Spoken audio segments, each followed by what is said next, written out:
सो भाई लोग, juvenile offender के पार्ट 4 में तुम सबका स्वागत है। एंड आई नो कि लास्ट वाले पार्ट में मैंने कहा था कि नेक्स्ट वाला पार्ट 1 घंटे के आसपास का आएगा, बट प्लान में कुछ चेंजेस हैं। मैं तुम लोगों से कम्युनिटी पोस्ट में पूछा था कि तुमको डेली 20 मिनट्स की वीडियो चाहिए या फिर 1 घंटे के आसपास की वीडियो चाहिए एक वीक के अंदर। एंड ऑलमोस्ट 99% लोगों ने मेरे से यही कहा कि डेली वीडियोस डालने की कोशिश करो, एज ऐसे हमको कहानी अच्छे से याद रहती है। एंड तुम्हारा हुक्म मेरे सर आंखों पर।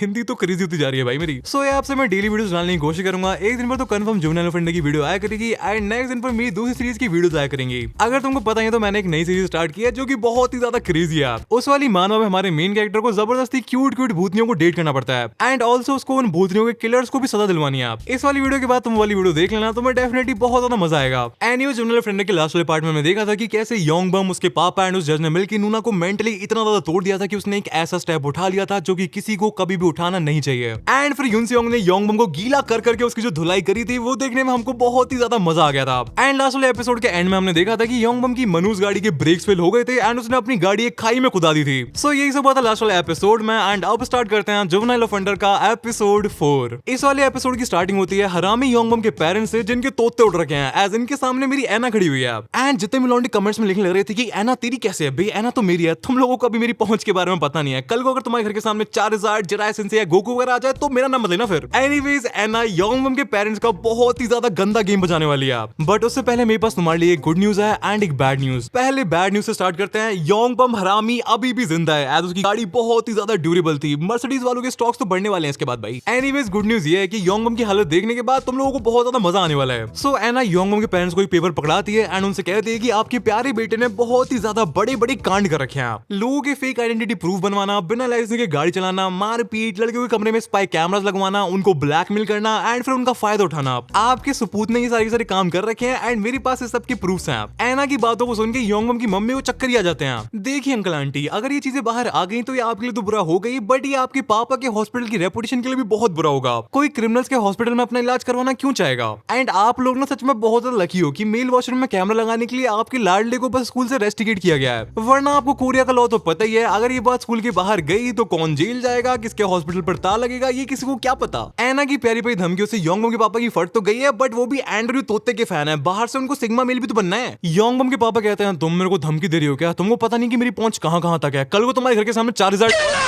जिससे पहले वो अपनी धमकी पूरी कर पाते हैं, एना अपने पर्स से एक फोटो निकालती है जिससे योंगबम के पापा के अंदर का सिग्मा मेल धरा का धरा रह जाता है। एना के पास पता नहीं कैसे बट एक काफी पुरानी फोटो है जिसमें योंगबम के पापा उसी जज की चापलूसी करने लग रहे हैं जिसने नूना के केस में योंगबम को क्लीन चिट दी थी। एंड भाई एना कहती है लगता है आपकी एंड जज साहब के बीच में काफी पुराने संबंध है। आप तो आज तक उनके अकाउंट में पैसे ट्रांसफर करते हो अपनी नकली कंपनीज का यूज करके। भाई मैं तुमसे कहा था कि हो सकता है योंगबम के पापा ने अपने कनेक्शंस एंड पैसों का यूज किया हो योंगबम को बचाने के लिए, and I was right. And ये देखे तो योंगबम के पापा सदमे में चले जाते हैं। वो एना से कहते हैं तू ये सब छोड़ एंड बता कि तेको चाहिए क्या। इसके बाद हमको हमारे लाडले योंगबम को दिखाया जाता है जो कि कितना ज्यादा बढ़िया लग रहा है। ये आउटफिट इस पर कितनी ज्यादा सूट कर रही है। आप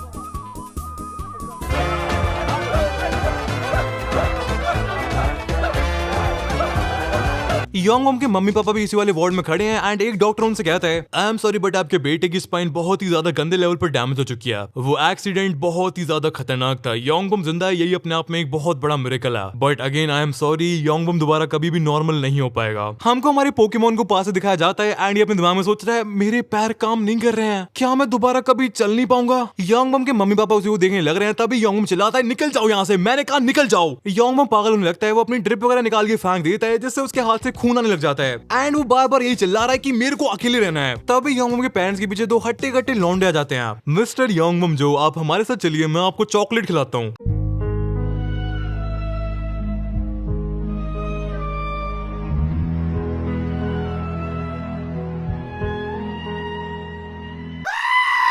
एंड ये दोनों लौंडे योंगबम को कहीं खींच के ले जाने लगते हैं। योंगबम हल्ला मचाना स्टार्ट कर देता है कि यहाँ पर क्या चल रहा है, ये मेरे को कहाँ ले जा रहे हैं, मम्मी पापा आप कुछ बोल क्यों नहीं रहे हो? एंड फिर हमको पता चलता है कि एक्चुअल में योंगबम के साथ क्या कांड हुआ है। योंगबम के पापा एना से कहते हैं मेंटल हॉस्पिटल। हाँ अंकल, अब आप देख लीजिए कि आपको क्या करना है। आपको अपने बेटे के साथ जेल जाना है, अपने हॉस्पिटल को बंद करवाना है या फिर एक पागल को उसकी सही जगह पर पहुंचाना है। चॉइस कंप्लीटली आपकी है, मैं आपको कोई प्रेशर नहीं कर रही हूँ। एंड अब तुमको समझ में आ गया होगा कि वो लौंडे योंगबम को कहाँ लेके गए हैं, एक ऐसी जगह जहाँ पर वो होना डिजर्व करता है, मेंटल हॉस्पिटल। अब देखो है ना, यहाँ पर योंगबम के पेरेंट्स को एक कंसेंट फॉर्म देती है एज एक मेंटल पेशेंट को बिना उसकी परमिशन के मेंटल हॉस्पिटल में भेजने के लिए एंड उसे वहां पर रखने के लिए उसी की फैमिली के 2 लोगों के कंसेंट की जरूरत होती है। बट यहाँ पर एक कैच है, जो 2 फैमिली मेंबर्स कंसेंट देते हैं उनमें से एक प्राइमरी फैमिली मेंबर होता है जो कि पेशेंट को लेकर सब कुछ मैनेज करता है एंड एक सेकेंडरी फैमिली मेंबर होता है जिसके सिर्फ साइन की जरूरत होती है पेशेंट को एडमिट करवाने के टाइम पर। एंड अगर किसी मेंटल पेशेंट को मेंटल हॉस्पिटल से बाहर निकालना है तो वो प्राइमरी फैमिली मेंबर के साइन से ही हो सकता है। एंड अब एना एंड यूनसियोंग योंगबम को पागलखाने से निकलवाने की पावर उसके पेरेंट्स को तो देंगे नहीं, इसलिए मेरे को लगता है कि कैसे ना कैसे करके योंगबम एंड एना किसी तरह से तो रिलेटेड है। दोनों का ही सरनेम जो है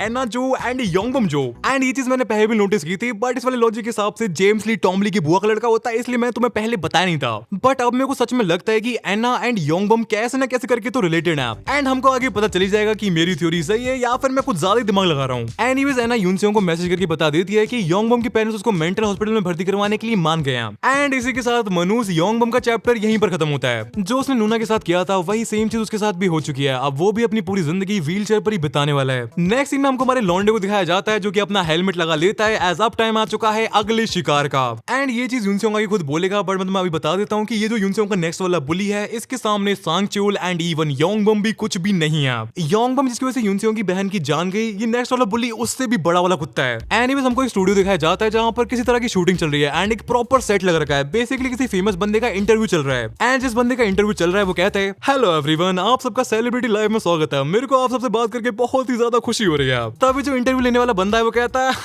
आपसे मिलकर बहुत ज्यादा अच्छा लगा, क्या आपने कभी मौत के बारे में सोचा है? ये सुन के जिसका इंटरव्यू चल रहा है वो इंटरव्यूअर को घूरने लग जाता है। तभी अजीब सा इंटरव्यू लेने वाला बंदा कहता है, अरे मैं तो मजाक कर रहा था। एनीवेज लेडीज एंड जेंटलमैन, आप सबका स्वागत है मेरे शो में एंड आज हमारे साथ है एक बहुत ही ज्यादा कमाल के एक्टर जुनयू कैंग। थैंक यू, मैं इतना भी कुछ खास नहीं हूँ। सो इस एक्टर का नाम है जुनयू कैंग एंड रिसेंटली पूरे कोरिया में लड़कियों के बीच में काफी ज्यादा पॉपुलर होते जा रहा है। अरे मिस्टर शिन, आपके स्टाफ में तो कितनी सारी सुंदर लड़कियां हैं, आपका तो हर टाइम काम पर आने का ही मन करता होगा। कैंग की बातों को सुन के लड़कियां ब्लश करना स्टार्ट कर देती हैं एंड हमको बताया जाता है कि इस लड़के कैंग का रेज अलग ही लेवल पर है, बट इसको लेके बहुत सारी अफवाहें उड़ती हैं कि इसका बिहेवियर लड़कियों के साथ बहुत ही ज्यादा टॉक्सिक है एंड पास्ट में काफी सारी लड़कियों ने इसके ऊपर मारपीट के एलिगेशंस भी लगा रखे हैं। बट बचपन से कैंग एक्टिंग में बहुत ज्यादा अच्छा है एंड उसका बहुत ही ज्यादा स्ट्रॉन्ग फीमेल फैन बेस भी है। भाई लड़कियां क्या कर रही हैं यार, जब इसके ऊपर लड़कियों को पीटने के एलिगेशंस हैं तो लड़की इसके पीछे पागल क्यों नहीं है बे? भाई मैं तुमको बता रहा हूँ, लड़कियों को समझ पाना मेरे बस की बात तो नहीं है। कुछ टाइम पहले की बात है, मेरी दो दोस्त मेरे को जबरदस्ती एक मूवी दिखाने के लिए ले गई थी जिसका नाम वुदरिंग हाइट्स करके कुछ तो था। एंड भाई उस मूवी में जो मेन हीरो है वो एक दूसरी बंदी से शादी कर लेता है जिससे वो प्यार नहीं करता है, अपनी मेन बंदी को जलाने के लिए। एंड वो मेन बंदी भी शादीशुदा थी, भैंस की आंख। यहाँ तक तो चलो एक बार को ठीक है, बट जिस बंदी से हीरो ने शादी की है वो उसे कुत्ता बना के रखता है भाई, लाइक लिटरली भाई लिटरली। एंड मेरे थिएटर में लड़कियां भरी हुई थी एंड ये 2 कौड़ी की मूवी देख के उनकी आंखों से आंसू रुक नहीं रहे थे।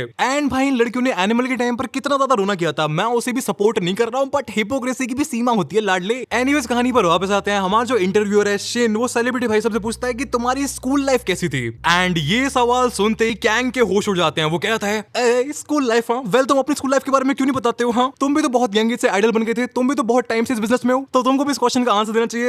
एंड कैंग की बात सुनकर सेट पर जो लड़कियां हैं वो ये सोचने लग जाती हैं कि कैंग को बिना बात के इतना ज्यादा गुस्सा क्यों आ रहा है भाई। एक लड़की कहती है शायद से शिन ने कोई पर्सनल सवाल पूछ लिया तभी कैंग को इतना ज्यादा गुस्सा आ रहा है। मैंने कुछ भी गलत नहीं किया है, मैं अपने स्कूल में सबसे ज्यादा शरीफ बच्चा था एंड मैनेजर यहाँ से चलने का टाइम आ चुका है, इन लोगों ने मेरा दिमाग खराब करके रख दिया है। एंड तब यहाँ पर हमारे लॉन्डे यूनसियोंग की एंट्री हो जाती है एंड भाई ने नाइकी के जूते डाल रखे हैं एंड कैंग अलग लेवल पर चलना स्टार्ट कर देता है। वो अपने मैनेजर से कहता है कि भाई कहाँ इंटरव्यू फिक्स कर दिया तूने, मेरा स्कूल लाइफ कैसी है? यूनसियोंग अपने मन में कहता है तेरे लिए सेलिब्रिटी लाइफ जीना बहुत ही ज्यादा मुश्किल होगा ना भाई, क्योंकि तेरे को गुस्सा इतना ज्यादा आता है। बट जब तेरे को सेलिब्रिटी बनना ही था एंड तेरे को पब्लिक लाइफ जीनी ही थी तो तूने मेरे को इतना ज्यादा बुली क्यों किया? बट हमें को तेरी एक बात अभी तक याद है, तूने मेरे से कहा था कि पब्लिक के नंबर की बेवकूफ होती है एंड उस टाइम पर मेरे को ये बात समझ में नहीं आई थी, बट तेरे को सेलिब्रिटी बनते हुए देखकर मेरे को इस बात का मतलब अच्छे से समझ में आ चुका है। यूनसियोंग शो के डायरेक्टर के पास पहुंच जाता है एंड डायरेक्टर कहता है छूछू निकल यहाँ से, दिखाई नहीं रखे तेरे को यहाँ पर शूटिंग चल रही है, चले यहाँ से पता नहीं कहाँ से सुबह सुबह काम मांगने। यूनसियोंग डायरेक्टर को ये पैकेट पकड़ा देता है एंड कहता है मैं तो बस डिलीवरी करने आया हूँ, ये पैकेट जिसका है उसके पास पहुंचा दीजिए प्लीज। डायरेक्टर पूछता है इस पैकेट के अंदर क्या है? यूनसियोंग कहता है मैं तो बस डिलीवरी करने वाला हूँ, मेरे को क्या पता। दूसरी तरफ कैंग पलगाने लगता है, वो कहता है मेरे को पर्सनली अटैक फील हो रहा है, मैं मजाक सेट के कह रहा हूँ, मैं शो के अगेंस्ट में इंस्टा पर स्टोरी डाल दूंगा। वो अपने मैनेजर से चिल्लाकर कहता है अबे तू क्या कर रहा है भाई, मेरी गाड़ी निकाल, मेरे को नहीं करना ही बकवास शो।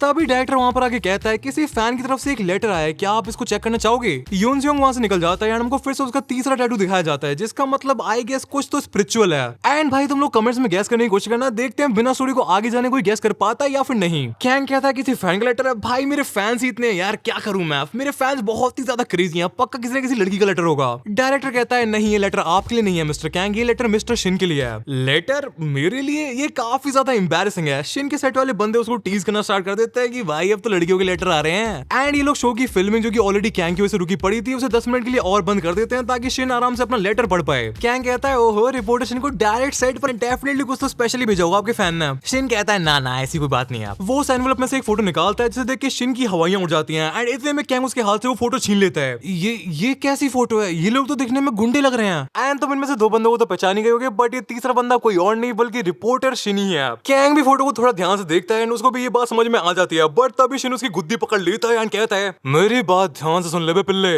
अगर इस फोटो के बारे में किसी को भी पता चला तो मैं तेरे साथ बहुत गलत करूंगा। चल मैं तेरे को बता देता हूँ कि मैं तेरे साथ क्या करूंगा, मैं तेरे छोटे छोटे टुकड़े करूंगा और उनको कुत्तों को खिला दूंगा। इसलिए अगर तेरे को अपनी जान एंड अपनी सेलिब्रिटी लाइफ प्यारी है तो तेरी भलाई अपना मुंह बंद रखने में ही है। सो या पीटीजे सेंसर ने पूरी की पूरी ऑडियंस के साथ ही प्रैंक कर दिया। एज वीडियो की स्टार्टिंग से ही तुमको लग रहा होगा कि कैंग यूनसेओंग का बुली है, बट एक्चुअल में पूरे टाइम यूनसेओंग शिन के बारे में बात कर रहा था। हमको फिर यूनसेओंग को दिखाया जाता है जो कि अपने मन में कहता है मीनू शिन, मानना तो पड़ेगा कि कमीनेपन के मामले में योंगबम भी तेरी आगे कुछ नहीं है, बट तू तैयार हो जा, इंसान जितनी ऊंचाई से गिरता है उसको उतनी ही चोट आती है एंड मैं तेरी लाइफ को बर्बाद करके रहूंगा कमीने। सो या इसी के साथ स्टार्ट हो जाता है Hunt for Meenu Shin and फिर हमको शिन का एक्चुअल थोबड़ा दिखाया जाता है कि जब वो शांत एंड सुशील बनने की एक्टिंग नहीं कर रहा होता है तब वो कैसा दिखता है। नेक्स्ट सीन हमको दिखाया जाता है कि शिन के स्टाफ वाले लोग कैंग एंड शिन को इंटीमेट होते हुए देख रहे हैं। तब एक लड़की आती है मिस्टर शिन स्टार्ट करिए, 10 मिनट से ज्यादा हो गई हैं, आप मेरी बात सुन रहे हैं मिस्टर शिन, हम स्टार्ट करने वाले हैं। एंड भाई साहब ये शिन सच में गिरगिट को टक्कर दे सकता है, एज क्या ही तगड़े लेवल की पर्सनालिटी चेंज करता है ये। हाँ मेरे को माफ कर देना कैंग, मैं इंटरव्यू लेने में अभी उतना अच्छा नहीं हूँ, मैं अभी भी अपने वो कॉन्स्टेंटली इंप्रूव भी कर रहा हूँ। सो एनीवेज मिस्टर कैंग मेरा नेक्स्ट क्वेश्चन है, बट कैंग अब कोई भी क्वेश्चन वगैरह नहीं सुन रहा है, उसके तो होश ही उड़ चुके हैं। उसके अंदर लिटरली खौफ आ चुका है शिन का, एज उसे फील हो गया कि शिन कोई भी खोखली धमकी नहीं दे रहा था, ये बंदा सच में डेंजरस है। इसके बाद हमको मेरी एना को दिखाया जाता है एंड जब भी चैप्टर में एना को दिखाया जाता है मेरा मूड बहुत ही ज्यादा बढ़िया हो जाता है, बट इस टाइम पर एना का मूड बढ़िया नहीं है, एज यूनसेओंग उसको कॉल पे बताता है कि उसका नेक्स्ट टारगेट है मीनू शिन। एंड यूनसेओंग यहाँ पर रिवील करता है कि लोगों ने शिन को देखकर ही यूनसेओंग को बुली करना स्टार्ट किया था, शिन ही वो पहला बंदा था जिसने यूनसेओंग को बुली किया था। यूनसेओंग कहता है सांगचेओल एंड योंगबम उसको कभी बुली करते ही नहीं अगर शिन ने ये सब स्टार्ट नहीं किया होता तो, बट क्यों उसने तुमको बुली क्यों किया, क्या तुमने उसके साथ कुछ किया था? यूनसेओंग कहता है एना दीदी क्या आपको पता है कि जितने भी लोग बुली होते हैं उसके पीछे का सबसे ज्यादा कॉमन रीजन क्या है? एना कहती है तुम ही बताओ यूनसेओंग। यूनसेओंग कहता है कुछ भी नहीं, बुलीज लोगों को बुली कर सकते हैं क्योंकि वो उन्हें बुली कर सकते हैं जस्ट अपने मजे के लिए।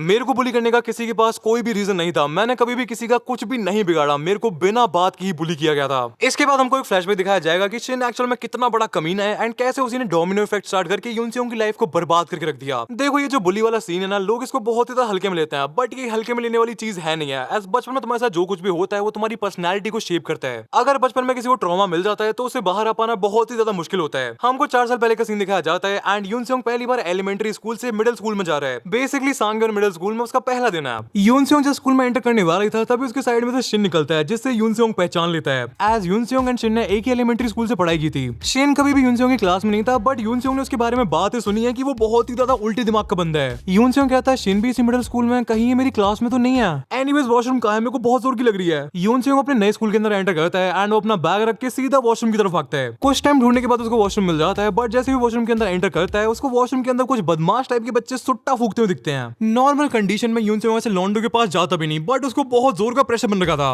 वो हिम्मत करके इन लॉन्डो के बीच में से निकल जाता है, बट तभी यूनसेओंग के ऊपर शिन की नजर पड़ जाती है एंड यहीं से पूरा का पूरा कांड होना स्टार्ट होता है। नेक्स्ट सीन हमको दिखाया जाता है कि यूनसेओंग अपनी क्लास में बैठ के पढ़ने लग रहा है, तभी उसके पास शिन आ जाता है एंड वो कहता है हे तेरा नाम यूनसेओंग है ना भाई, तो प्लीज क्या मेरे साथ अपनी सीट चेंज कर लेगा, नेक्स्ट क्लास कोरियन लैंग्वेज की है। एंड पता नहीं क्यों टीचर मेरे से बहुत ही ज्यादा चिढ़ता है। यूनसेओंग को इससे कुछ भी प्रॉब्लम नहीं होती है, वो शिन की बात मान लेता है एंड आगे वाली सीट पर जाके बैठ जाता है। बट उसको समझ में नहीं आ रहा है कि एक ऐसा बंदा जिसके बारे में हर कोई कहता है कि वो बहुत ही ज्यादा बदमाश है, वो मेरे साथ इतनी ज्यादा अच्छे से बात क्यों कर रहा है। फिर क्लास स्टार्ट हो जाती है, टीचर अपना पढ़ाने लगता है, कुछ टाइम निकल जाता है एंड यूनसेओंग के पेट में फिर से दर्द होने लगता है एंड इस बार यूनसेओंग भाई को 2 नंबर जाना है। यूनसेओंग को सच में बहुत जोर का प्रेशर लग रहा होता है एंड वो टीचर से उठ के वॉशरूम में जाने की परमिशन मांगने वाला ही था, तभी शिन उसके कंधे पर हाथ रख के कहता है भाई ये क्लास बहुत बोरिंग है, मेरे को बहुत जोर की नींद आ रही है, मैं तो सो रहा हूँ। बट यूनसेओंग तू मेरा भाई है ना, प्लीज मेरी मदद करते, मेरे को छुपा ले एंड प्लीज टीचर को मैं नहीं दिखना चाहिए एज वो मेरे को ऑलरेडी बहुत ज्यादा हेट करता है। यूनसेओंग कहता है बट मेरे को जाना है एंड ये हरामी शिन वही मूव खेलता है जो कि मेरे दोस्त खेलते हैं। ये यूनसेओंग से कहता है देख ले यूनसेओंग भाई नहीं है एंड यूनसेओंग शिन की मदद करने के लिए मान जाता है। बट यूनसेओंग को बहुत जोर से लग रही है, वो अपने दिमाग में सोच रहा है मैं क्या करूं, लगता है मेरे को कंट्रोल ही करना पड़ेगा। एंड एक बार तुम इस कमीने को देखो कैसी शक्ल बनाने लग रहा है, ये सब इसने जानबूझ के किया है। एंड भाई अगले 3 पीरियड्स में शिन यही ड्रामा करता है एंड यूनसेओंग को जान ही नहीं देता है। बट 3 पीरियड्स में कंट्रोल करने के बाद यूनसेओंग फाइनली अपनी डेस्टिनेशन पर पहुंच जाता है, बट उसको दिखता है कि उसके वॉशरूम के कैबिन के सामने कुछ लौंडे खड़े हुए हैं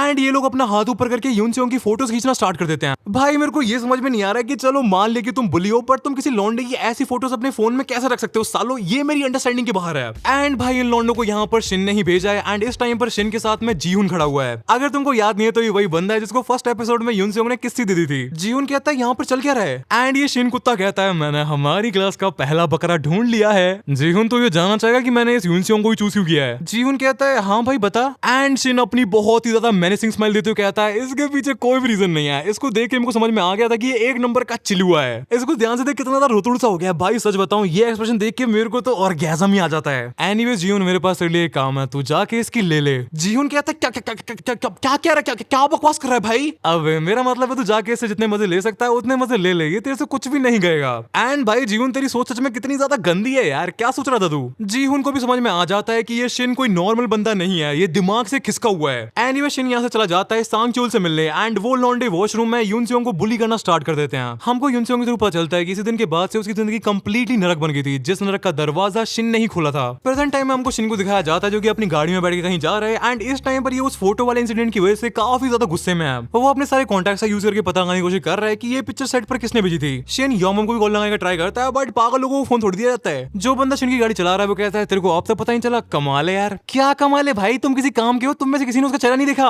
ड्राइवर भाई साहब कहते हैं वो जस्ट एक डिलीवरी बॉय था, उसको क्या पता होगा यार। बट तू टेंशन ना ले, अगर कुछ भी दिक्कत होती है तो हम हर बार की तरह हैंडल कर लेंगे। ये एक घंटा करेगा हैंडल। शिन की गाड़ी के सामने यून सेओंग फुल स्पीड में अपनी बाइक को लेके आ जाता है। शिन सामने देखता है एंड वो चिल्लाता है पागल रोड पर ध्यान दे। शिन की गाड़ी एंड यून सेओंग की बाइक में टक्कर होने वाली थी बट लास्ट मोमेंट पर ड्राइवर ने ब्रेक्स लगा दिए जिससे पूरी की पूरी गाड़ी ही घूम जाती है। व्हाट द हेल, ये क्या चल रहा है। बट जिससे पहले शिन कुछ भी रिएक्ट कर पाता यून सेओंग बेसबॉल बैट निकाल के शिन की गाड़ी का शीशा फोड़ देता है। शिन हरामी अपने ड्राइवर से मदद मांगने लगता है एंड हमको इसके ड्राइवर का नाम पता चलता है जो कि है जोंगटे। बट इस टाइम पर ये सब मैटर नहीं करता है। यून सेओंग शिन की गुद्दी पकड़ता है एंड उसे गाड़ी से बाहर फेंक देता है। जिससे पहले शिन कुछ भी रिएक्ट कर पाता है यून सेओंग उसके मुंह पर एक बहुत जोर का मुक्का बजा देता है। शिन खड़ा होता है, वो अपना फाइटिंग स्टांस लेने की कोशिश करता है बट ना, यून सेओंग उसके मुंह पर चाटे चाटे बजा देता है। यून सेओंग शिन का भूत बनाने लग रहा है एंड शिन ये चिल्लाए जा रहा है तू है कौन बे। इतने में यून सेओंग शिन की खोपड़ी में अपना सर बजा देता है एंड यून सेओंग ने इस टाइम पर हेलमेट पहन रखा है तो तुम समझ सकते हो कि कितना ज्यादा तगड़ा इंपैक्ट आया होगा। फिर यून सेओंग एक कोहनी मार के इस कमीनी का मुंह ही जमीन में गाड़ देता है एंड फिर से इसके ऊपर पंचेस की बारिश कर देता है। इतने में शिन का ड्राइवर जोंगटे भाग के यून सेओंग की तरफ आता है बट हमारा लौंडा एक लात में उसे उड़ा देता है।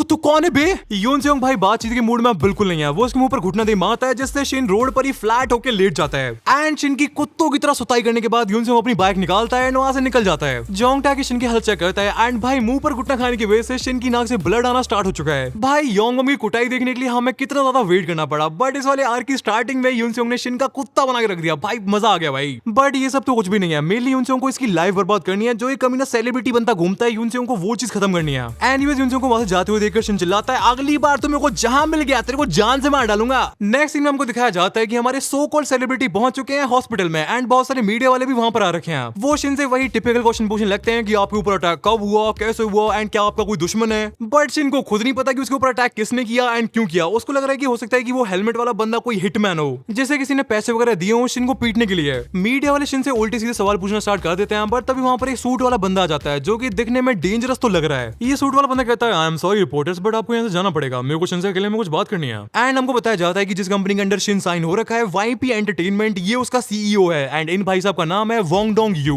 मीडिया वाले स्टिल अपना हल्ला मचाना बंद नहीं करते हैं बट तभी सीईओ बहुत ही ज्यादा डीप आवाज में कहता है आप लोगों को सुनाई नहीं दे रहा क्या, मैंने कहा आप बाहर जाओ प्लीज, मेरे को मजबूर मत कीजिए वरना मेरे को सिक्योरिटी का यूज करना पड़ेगा। मीडिया वाले बाहर चले जाते हैं एंड जो बंदे बाहर नहीं जा रहे थे उन्हें सीईओ के बंदे जबरदस्ती बाहर निकाल देते हैं। सर आप यहाँ। एंड सीईओ बहुत ही ज्यादा अजीब सी स्मेल देते हुए कहता है मजा आ गया भाई शिन, मेरे लड़के भगवान की तेरे ऊपर डायरेक्ट नजर है, सारे के सारे मीडिया चैनल्स पर तेरी ही बात हो रही है, अगर हमने इस वाली सिचुएशन को ढंग से यूज किया तो पैसा ही पैसा होगा। शिन चिल्लाता है सर मेरे को इस सबसे फर्क नहीं पड़ता है, मेरे को उस लड़के की लाश चाहिए। सीईओ अगेन स्माइल करते हुए कहता है शिन मेरे लड़के टेंशन ना ले, मैं सब कुछ संभाल लूंगा। नेक्स्ट सीन हमको एक लौंडे को दिखाया जाता है जिसके साथ में काफी सारे गुंडे खड़े हुए हैं एंड ये सारे के सारे गुंडे सीईओ के अंडर ही काम करते हैं। एंड भाई ये सीईओ सच में काफी बड़ी फिल्म है। उसने पुलिस वालों से बात करके उस पूरे एरिया की सीसीटीवी फुटेजेस लौंडे के फोन पर भेज दिया है। एंड ये टोपी वाला बंदा अपने गैंग के लौंडे को बताता है कि हमें उस हेलमेट वाले बंदे को पुलिस को नहीं देना है, बॉस के ऑर्डर से कि हमें उस लड़के को खुद ही ठिकाने लगाना है। सो या हंट फॉर यून सेओंग स्टार्ट हो चुका है एंड हमको यून सेओंग को दिखाया जाता है जो कि अपनी टी शर्ट उतार रहा है। हमको अब यून सेओंग की बॉडी प्रॉपर्ली दिखाई जाती है एंड लौंडा जैक्ड तो है। यून सेओंग के दिमाग में शिन की बात ही चल रही है जब शिन योंगबम सांगचूल एंड जीवन वगैरह यून सेओंग को बुली करते थे। तब शिन ने यून सेओंग से कहा था तू हमारा क्या उखाड़ लेगा भाई, तू हमारा कुछ नहीं कर सकता है। शिन के अंदर इतना कॉन्फिडेंस इसलिए था क्योंकि तुमको पता ही है कोरिया के लॉ में माइनर्स को काफी लीनियंटली जज किया जाता है। एंड इस टाइम पर यून सेओंग अपने मन में कहता है शिन तैयार हो जा, अब मेरी बारी है। इसके बाद हमको हॉस्पिटल का सीन दिखाया जाता है जहां दोनों शिन एंड सीईओ अपना फोन चलाने लग रहे हैं। शिन एक न्यूज वेबसाइट खोलता है, उस वेबसाइट पर खबर छपी है कि सेलिब्रिटी शिन के ऊपर अटैक हुआ है एंड अपने मैनेजर को बचाते हुए शिन को काफी ज्यादा चोट आ गई है। सो जो बंदा शिन की गाड़ी चला रहा था जोंग टे, वो एक्चुअल में शिन का मैनेजर है। बट यार सीईओ बिल्कुल सही था, जो पब्लिक नैरेटिव चल रहा है वो शिन के फेवर में ही है। एज इस पूरे अटैक के बाद शिन को काफी ज्यादा सिंपैथी मिल रही है। इस पूरे अटैक की वजह से हमको फायदा ही हुआ है भाई। एंड जब तू अपने शो में इस पूरे ऊपर अटैक के बारे में बात करेगा तो क्या ही टीआरपी आएगी, तेरी वैल्यू बहुत ही ज्यादा बढ़ने वाली है शिन मेरे भाई। तू तो एक विक्टिम है, एक फेमस सेलिब्रिटी जिसने अपने मैनेजर की जान बचाने के लिए अपनी लाइफ रिस्क में डाल दी। ऐसे सेलिब्रिटी मिलते हैं क्या कहीं आजकल? आजकल के सेलिब्रिटीज तो बस अलग अलग पॉडकास्ट में जाके ज्ञान पेलते हैं। सीन चेंज होता है, हमको दिखाया जाता है कि इस टोपी वाले बंदे एंड इसकी गैंग ने यूनसियों की बाइक ढूंढ निकाल लिया। ये लोग ये सोच रहे थे कि बाइक तो मिल गई, बट वो हेलमेट वाला बंदा कहाँ है? कि इतने में यूनसियों खुद वहां पर आ जाता है, जिसको देख के ये सब बहुत ज्यादा शॉक हो जाते हैं। हमको दिखाया जाता है कि यूनसियों यहाँ पर एक लकड़ी का बल्ला लेके आ रखा है। सीन फिर से चेंज होता है एंड सीईओ किसी से फोन पर बात करने लग रहा है। एंड भाई शिन को ऑलरेडी एक के ड्रामा का ऑफर आ चुका है एंड सीईओ कहता है कि वो इस पूरी की पूरी सिचुएशन का फायदा उठा के उस के ड्रामा के लिए हाइप बना देंगे। इसीलिए मेरी कंपनी बहुत ज्यादा मोटा पैसा चार्ज करने वाली है बेटा शिन के लिए। सीईओ शिन के पास आके कहता है शिन लाडले सब कुछ क्रेजी जा रहा है, बार बार मेरे पास अलग अलग मीडिया वालों का फोन आने लग रहा है, तेरे को तो स्टार बना के रहूंगा मैं।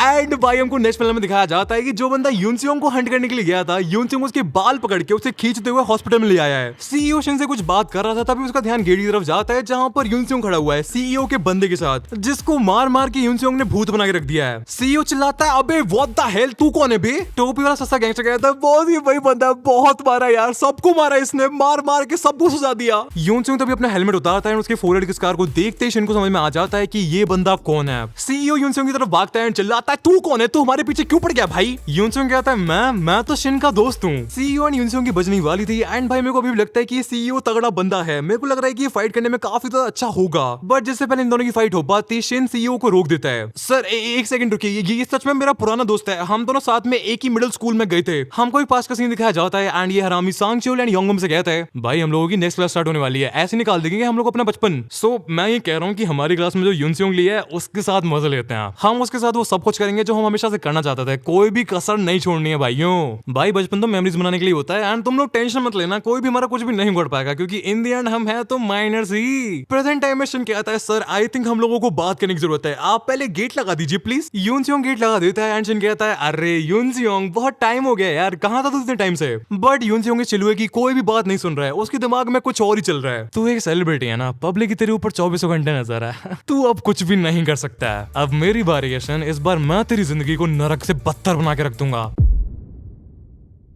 सो भाई लोग आज की वीडियो में इतना ही है, बट टेंशन ना लो, जैसा मैं तुम्हें बताया कि मैं डेली वीडियोस डालने का ट्राई करने वाला हूं ताकि तुम्हें ज्यादा वेट ना करना पड़े। एक दिन कंफर्म जुवेनाइल ऑफेंडर की वीडियो आएगी एंड अगले दिन गोस्ट डेटिंग या फिर नाउटो वाली वीडियो। सो यार सब्सक्राइब करके रख लो, एज ये तो बस स्टार्टिंग है भाई। Juvenile offender and ghost dating के बाद मैंने काफी सारी तगड़ी तगड़ी सीरीज प्लान कर रखी है जिनको देख के तुम्हें चरम सुख की प्राप्ति हो जाएगी। ऑल्सो भाई लोग तुम इंस्टा पर भी फॉलो कर सकते हो, वहां पर मैं स्टोरीज तो डालते रहता हूँ, बट अब से मैं रील्स भी डालने वाला हूँ। इंस्टा पर जाकर तुम कल्चर वीब सर्च कर सकते हो एंड ऑल्सो मैं तुम्हें लिंक भी डिस्क्रिप्शन में दे दूंगा। सो यार मैं तुमसे कल मिलता हूँ एक और वीडियो के साथ, तब तक के लिए culture gang love you all, peace out.